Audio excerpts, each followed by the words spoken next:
हा माणूस झारखंडचा आहे, भाजपचा खासदार आहे, निशिकांत दुबे त्याचं नाव आहे. त्याचं म्हणणं आहे की आमच्या पैशावरची भाकरी मराठी लोक खातात, आमच्या लोकांचे बाहेरच्यांचे उद्योग आहेत म्हणून महाराष्ट्र चालतो. आणि यामुळे महाराष्ट्रात पुन्हा एकदा वाद उभा राहिलेला आहे. विषय सुरू झाला होता पहिलीपासून तिसऱ्या भाषा सक्तीचा हिंदीचा एका अर्थानं, आणि तो आता विषय हिंदी मराठी परप्रांतीय वगैरे पातळीला गेला आणि त्याच्यात आपला मराठी लोकांचा कुठलाही दोष नाहीये. उत्तरेकडचे नेते ते अंगाला लावून घेत आहेत आणि त्याच्यामुळे आता हा वाद वाढायला लागलेला आहे. हा वाद कोणत्या दिशेने जाणार ते कळत नाहीये. निशिकांत दुबेंची वक्तव्य पाहिलं तर कोणाच्याही अंगाचा तिळपापड होईल, कारण अत्यंत गंभीर आणि आक्षेपार्ह वक्तव्य त्यांनी केलेली आहेत. दुसरीकडे निर्भया नावाचा भोजपुरी ॲक्टर आहे, राहतो महाराष्ट्रात मुंबईत, आणि तो सुद्धा आता सरळ महाराष्ट्र विरोधी मराठी विरोधी भूमिका घ्यायला लागलेला आहे.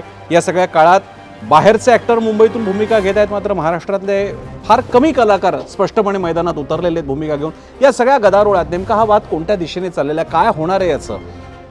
त्याचप्रमाणे एकीकडे राज ठाकरे थोडी सावध भूमिका घेत आहेत.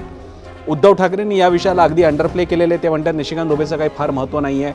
भाजपनं या बाबतीत सावध भूमिका घेतलेली आहे. दुसरीकडे आशिष शेलार जे भाजपचे नेते आहेत त्यांनी असं एक विधान केलं की पहलगाममध्ये धर्म विचारून मारलं, इकडे भाषा विचारून ठोकून काढतायत.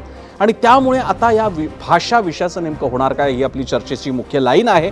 त्याबद्दलची चर्चा आज पाहायला विसरू नका. रात्री 7:56 ABP माझावर 0 आवरमध्ये माझ्यासोबत.